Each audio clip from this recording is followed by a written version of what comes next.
join as officer cadets.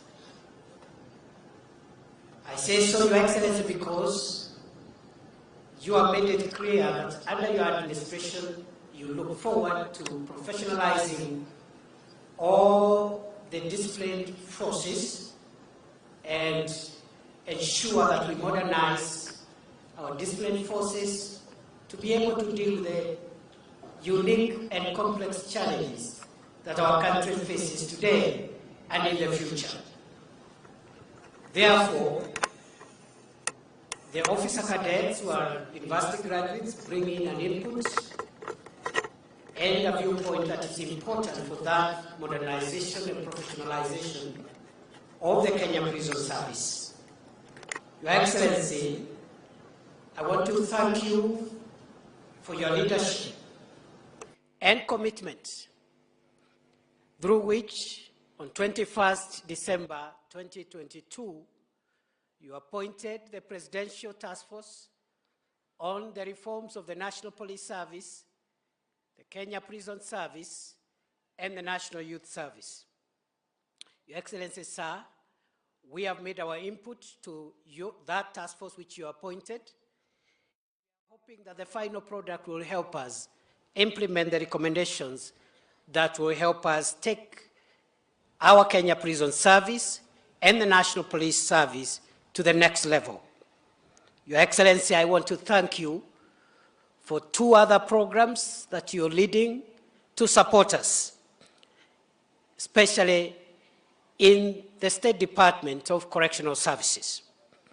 One is the mechanization program of our farms, which you're supporting. And secondly, the program you are supporting for us to modernize the Kenya Prison Enterprise Services. We want to assure you with those 2 programs we'll be able to offer better services to the people of Kenya and to the inmates who constitute both those who have been convicted as offenders and those who are in remand awaiting trial. Your Excellency, I also want to assure you of our commitment to contribute to your objective of greening the country in your... That is fit to ensure that there is stability. So this is a momentous day. The disciplined forces regularly. And a moment, and also by the trainers of these good people. Your Excellency, it is now my...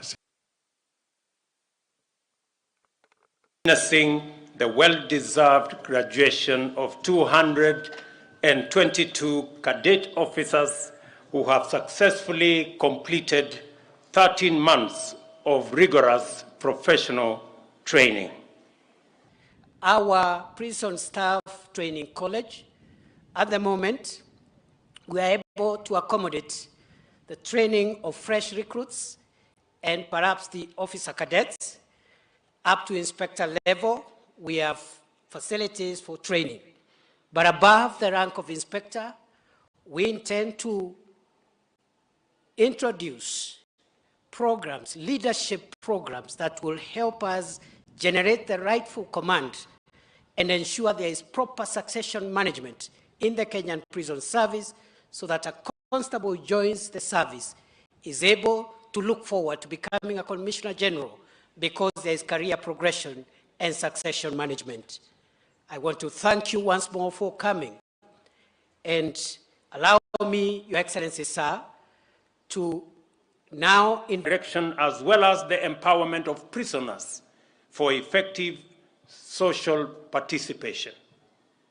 To reduce a prisoner's likelihood of returning to antisocial conduct and increase their capacity for gainful activity, correctional services now impart knowledge, skills, and training in various arts and crafts.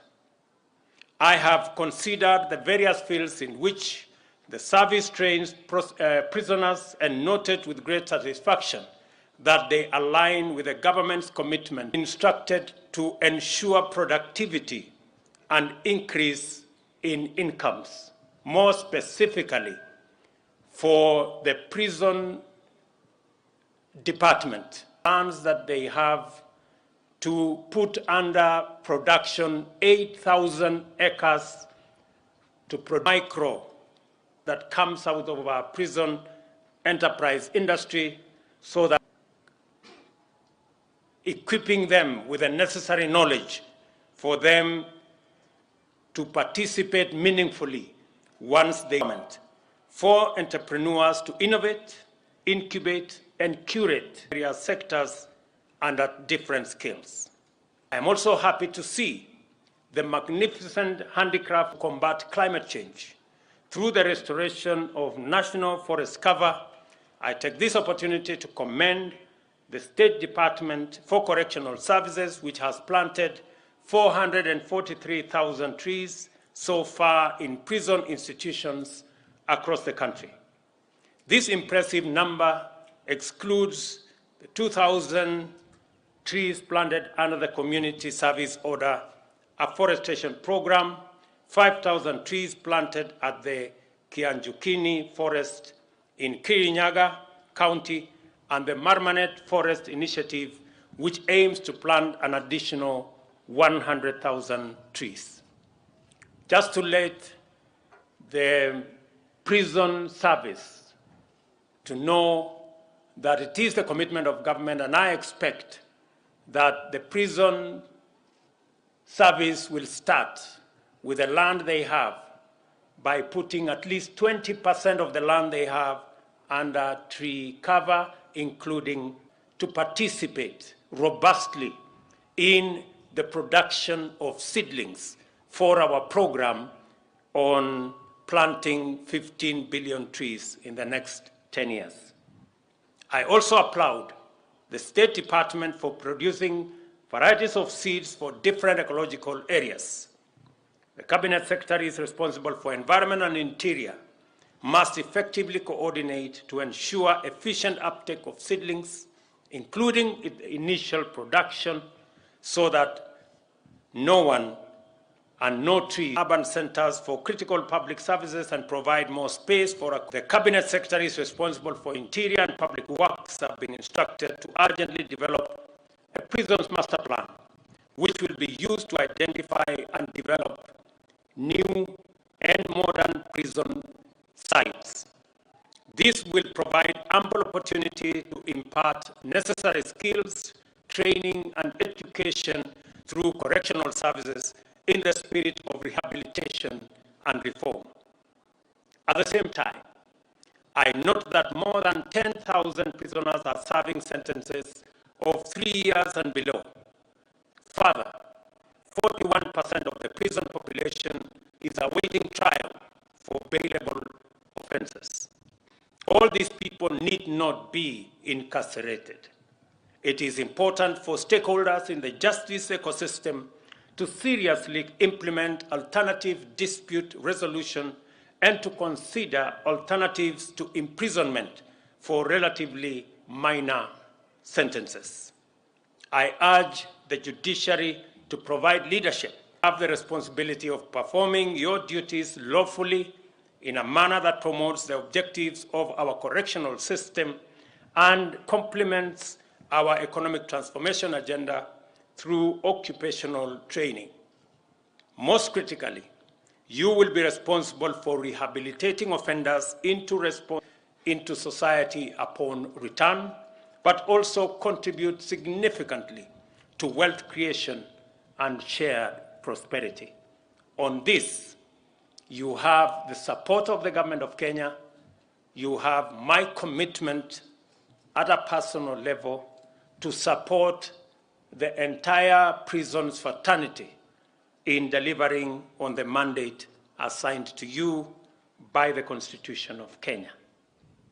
Let me also commit that the infrastructure being developed, as I made a commitment, that you have a facility here that is being developed, the housing program here in Ruiru and the one in Shimolatewa.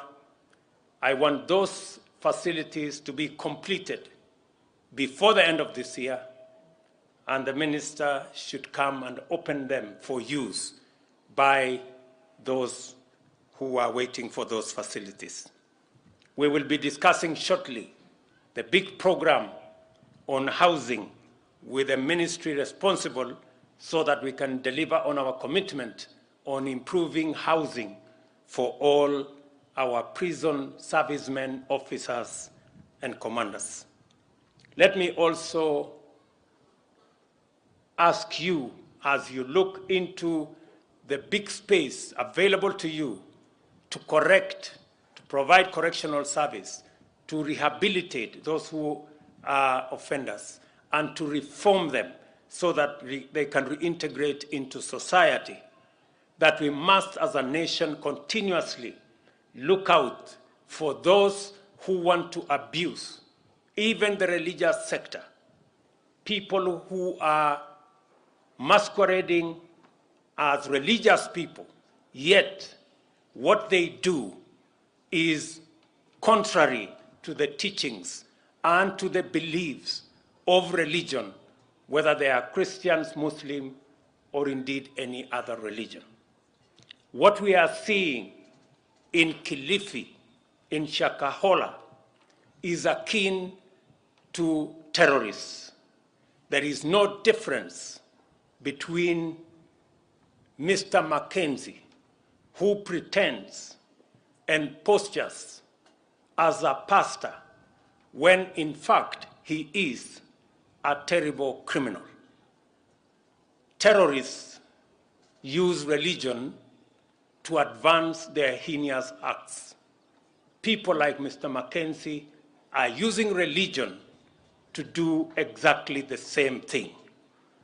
I want to say that the government of Kenya, and I have instructed the agencies responsible to take up the matter and to get to the root cause and to the bottom of the activities of religious or people who want to use religion to advance weird, unacceptable ideology in the Republic of Kenya that is causing unnecessary loss of life. Let me also say that any religious group that preaches against the tenets of the Constitution, any religious institution that teaches against seeking medical attention or going to school, those responsible should be prosecuted. Those institutions and those religious institutions should be closed down because they are working against the collective interest of the people of Kenya. Let me say, for the avoidance of doubt, that people like Mackenzie and all other terrorists and criminals do not belong to any religion. They belong to jail, and that is where they should be. I wish you, the graduates who are standing before you, before me, and before us, the best as you discharge your responsibility of looking after the criminal justice system at the prisons level, and I am confident that the training that you have received, the many tenets that have been inculcated into you, are going to enable you to deliver with distinction on your mandate. I wish you the very best as you undertake this momentous assignment. Congratulations, God bless you, and God bless our great country, Kenya. Asanteni sana.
ya jinsia, wataalamu wa madawa, pharmacist, wataalamu wa teknolojia, Mheshimiwa Rais, wana mazingira,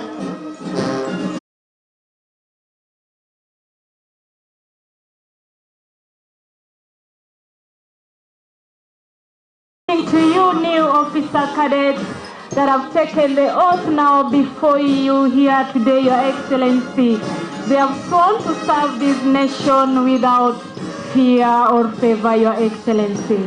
Congratulations, officers. Welcome to Kenya Prison Service. Let us beef up the security of our motherland, Kenya, through the mission, through the vision, and through the motto of Kenya Prison Service.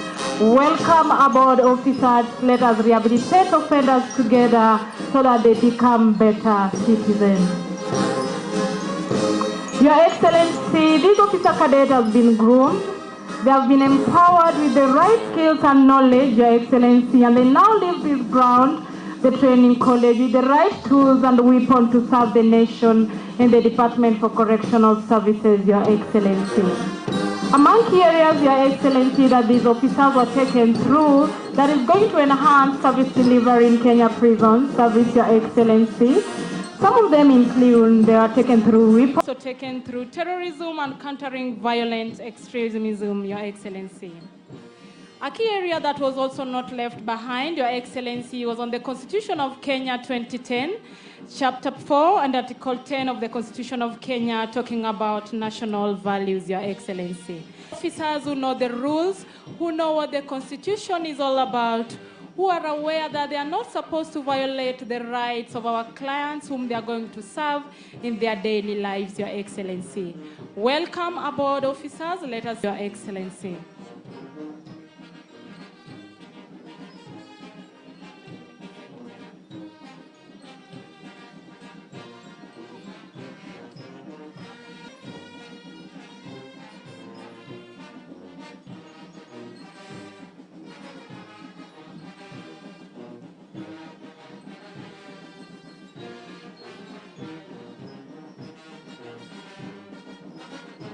Your Excellency, we are also happy to announce to you that amongst these officer cadets, we have lawyers.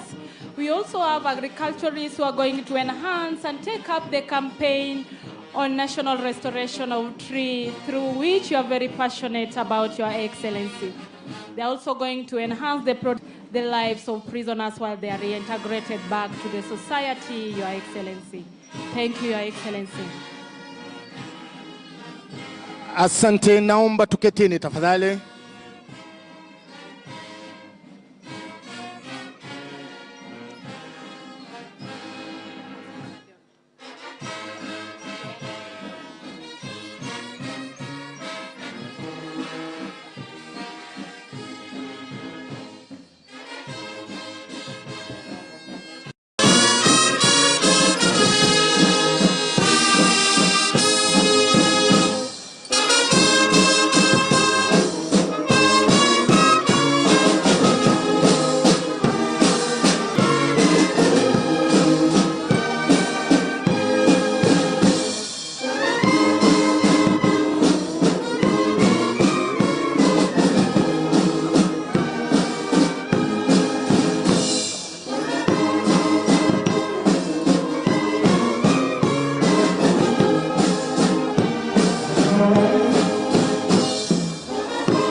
Nyimbo ambazo zitafuatana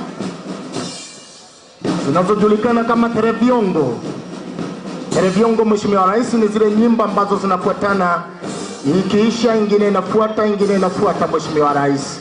Karibu kwa burudani kutoka kwa bendi ya magereza.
Wimbo wa kwanza, Mheshimiwa Rais, ni wewe Mungu wangu.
Mheshimiwa Rais, hivi sasa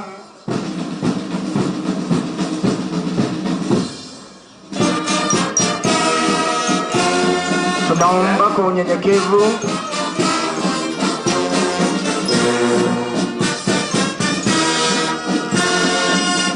asante Mheshimiwa Rais, bendi ya magereza inapopiga kwa heri, bendi ambayo tunaienzi, bendi ambayo iko na uwezo wa kucheza nyimbo mbalimbali.